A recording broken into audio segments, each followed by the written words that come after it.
तो हम लोग सिख साम्राज्य और यहाँ पे सिख साम्राज्य और मुगल साम्राज्य कंप्लीट कर चुके हैं। अभी हम लोग करेंगे मराठा साम्राज्य, जो कि शिवाजी का जन्म 1627 ईस्वी में शिवनेर के किले में हुआ था। कुछ स्रोतों के अनुसार 1630 ईस्वी में हुआ था। शिवाजी का पिता का नाम शहाजी भोसले और माताजी का नाम जीजाबाई था। शिवाजी पर सर्वाधिक प्रभाव गुरु दादाजी जो कि कोंडदेव का था। दादाजी कोंडदेव जो कि शिवजी के संरक्षण भी थे। और सॉरी शिवाजी दादाजी कोंडदेव शिवाजी के संरक्षण भी थे और शिवाजी के आध्यात्मिक गुरु जो कि रामदास थे। शिवाजी ने सबसे पहले 1646 ईस्वी में तोरण के किले पर आक्रमण किया, यानी कि अधिकार कर लिया। उसके बाद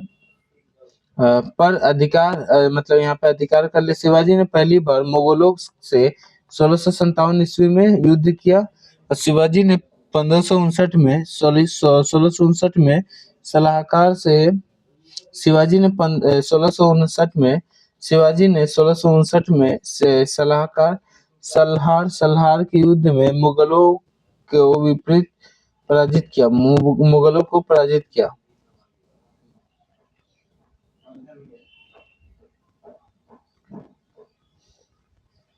शिवाजी के मंत्रिमंडल में अष्टप्रधान कहा जाता है। अष्टप्रधान के अंतर्गत सबसे महत्वपूर्ण पद पेशवा का होता था और पेशवा को प्रधानमंत्री कहा जाता था एवं अमात्य शान वित्त मंत्री अमात्य वित्त मंत्री को कहा जाता था। अमात्य वित्त मंत्री को कहा जाता था। और यहाँ पे राजभाषी यहाँ पे मराठी थी। मराठा साम्राज्य की राज्य भाषा मराठी थी। चौथ सरदेश मुख्य शिवाजी द्वारा लगाए जाने वाले दो के थे। और शिवाजी की राजस्व व्यवस्था मालिक अंबर जो कि द्वारा अपनाई गई रियायतवारी प्रथा पर आधारित थी। शिवाजी का राज्याभिषेक 1674 ईस्वी में काशी के प्रसिद्ध विद्वान गंगा तट पर मतलब गंगा भट्ट ने रायगढ़ में किया था और शिवाजी को छत्रपति की उपाधि दी थी। शिवाजी ने भूमि नापने के लिए काठी नामक मापक का प्रयोग किया। शिवाजी की मृत्यु 1680 ईस्वी में हुई। शिवाजी का उत्तराधिकारी संभाजी हुए।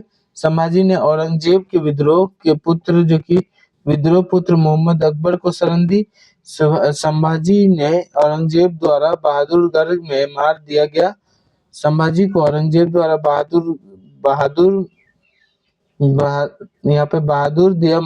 मार दिया गया। मतलब औरंगजेब द्वारा बहादुरगढ़ में मार दिया गया। संभाजी की मृत्यु के बाद उसका भाई राजाराम राजा बना था। बाजीराव प्रथम शिवाजी के बाद गुरिल्ला युद्ध का सबसे बड़ा प्रतिपादक था और बालाजी बाजीराव को नाना साहब के नाम से भी जाना जाता था। तो यहाँ पे ये कंप्लीट हो चुका है। उसके बाद आधुनिक भारत का इतिहास देख लेते हैं। तो ये मॉडर्न हिस्ट्री हो जाएगा। तो हम लोग यहाँ पे ये हम लोग मराठा साम्राज्य भी कंप्लीट कर चुके हैं। अभी हम लोग करेंगे मॉडर्न हिस्ट्री, जो कि हिंदी में बोला जाता है आधुनिक भारत का इतिहास। तो पहले ये कंप्लीट कर चुके हैं, उसके बाद अगला वीडियो में हम लोग आधुनिक भारत का इतिहास